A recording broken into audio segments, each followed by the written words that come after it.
Boy, howdy! Some of y'all MAGA supporters who voted for Trump for economic reasons because of the prices really stepped in it, didn't you? Salutations, nerds. Today is November 26, 2024, and there are ugly rumblings afoot, and I ain't talking about your grandmother's bunions. You see, for the entirety of Trump's campaign, he made several promises that I intend on holding his feet to the fire on.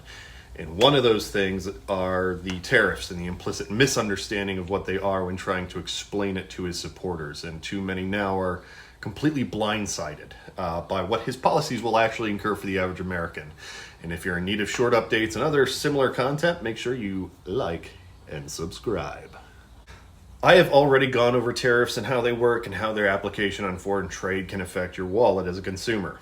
However, that was only one small fraction of the complications that are going to come from this rather confusing economic approach. And luckily, the American consumer won't be seeing those price hikes for around another year after they're implemented, so you'll have time to kind of save up for a rainy day. A rainy day being like 2026 and onward for the foreseeable future. One of those key issues that I failed to present in my previous video on tariffs were the responses from the countries that they're thrust upon. You see, this may be a little bit of a mind boggle, but outside of the United States, there exists this entire other world with other human beings in it, just like us. And like us, those human beings have interests and necessities. And when we make it more difficult for those people to maintain their necessities, then their national interests begin to change as well. National interests are dependent upon security, both defensive and economic. So when another outside entity threatens those necessities and interests, consequences are sure to follow. The United States is actually starting to remind me a lot of Brexit at the moment, given how many people who voted for it actually don't know anything about it and what it is they support. And many, if not all, stand to lose from their own choices. And recently, a new angle of this entire fiasco with Trump and his plans on the trade has decided to become evident, as now our two largest trading partners are set to retaliate against the economic threat to their interests. Now, many are probably trying to understand what I mean, since my last video accurately pointed out that price increases from tariffs come from the pockets of the consumers. Why and how would these other countries suffer if they're not even paying the additional costs associated with these tariffs? See, when a tariff is implemented, consumers look for more cost-efficient ways to manage their spending habits so as not to pay more than what they need to. It makes sense. But when the consumers move away from a market en masse, this starts causing those markets to falter. Those who can't make up for the consumer loss by reaching out to new importers of their goods, eventually get consumed by debt. The companies that once depended on the avid consumption of the American spender will now have to seek out different ways to make up for those losses. This, in turn, has a drastic effect on a nation's resource and income revenue, as businesses within their borders are now seeking cheaper alternative routes or failing completely. This is when the retaliatory actions kind of come into play and the trade wars commence. And let's get something clear first. Before we cover just how these countries can and will retaliate, but like a very real understanding of our place in the world. We exist in a global market.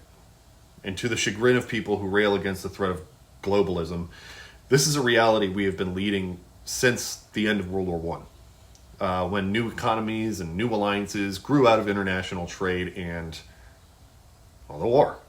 The United States is and always has succeeded in this realm. Much of our global business transactions are the reason our economy now is such a locomotive at the moment. Not only are we making enough goods for ourselves, but distributing them around the world and increasing that market exponentially. Instead of selling your own, janky ass gun coffee in just the United States, you can now sell it in Canada and elsewhere. And that means more money for Crack Trifle's upcoming Cigarette Girl calendar. Yesterday, Donald Trump belched out a Truth Social post stating that on his first day in office, He will impose a 25% tariff on both Mexico and Canada, our largest trading partners. This won't be on specific goods, but all products, as he claims. He also blamed the U.S. for having open borders. It doesn't. Inciting thousands of people pouring through Mexico and Canada, bringing crime and drugs at levels never seen before, which is also untrue. Statistically, and unsurprisingly, U.S. citizens commit more crimes on greater numbers than immigrants, and it stands to reason since most of the time immigrants choose to be here, whereas many Americans just take advantage of having been born here.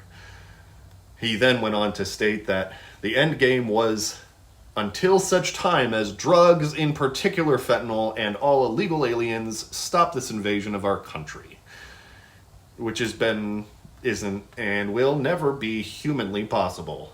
It's as realistic as waging a war on terror. An idea, an intangible concept that exists as long as humans exist.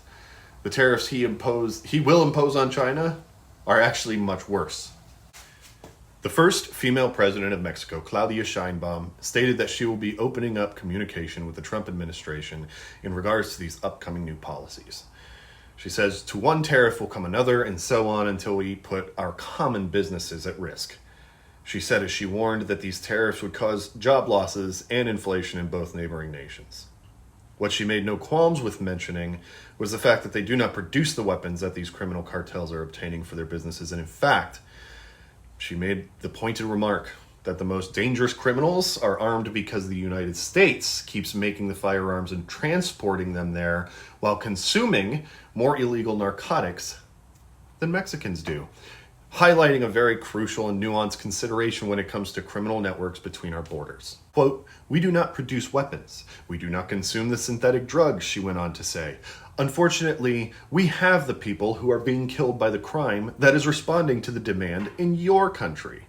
I'm going to link the letter below if I can find it, because she was not holding punches in it, and I suggest y'all read it in its entirety.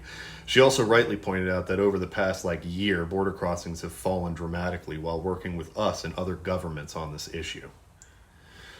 Canada's response was no less dire, albeit in a very polite Canadian fashion. Prime Minister Justin Trudeau said, this is a relationship that we know takes a certain amount of working on, and that's what we'll do, after claiming that the call that they had was a good one.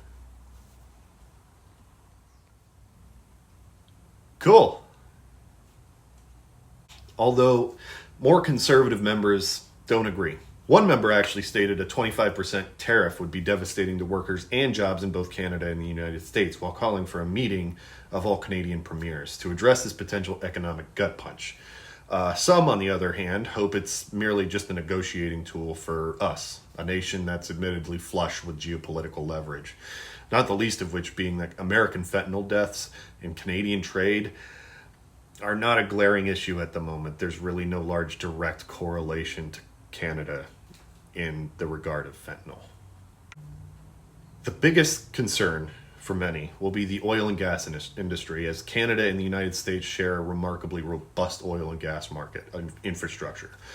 The tariffs imposed will mean inevitable rises in what you spend at the pump, as well as your groceries. Not only have we built and maintained a massive global trade network, we have not created a domestic manufacturing infrastructure to make up for the immediate lack of imports that may arise from the implementation. So to summarize, since this was a lot to take in, these tariffs will both increase inflation and, due to increased costs, result in job losses and wage stagnation, and set up an unnecessary trade war with our most popular trade partners. In what degree, we can't really know until after we see how much these things escalate after they've begun. I don't expect sovereign countries to capitulate, but I didn't expect MSNBC Morning Joe hosts to bend the knee in fear and docility so quickly either, but here we are. Zing. Only time will tell. But throughout it all, there's only one thing we can expect from one another, and that's to stay engaged and stay decent. Until next time.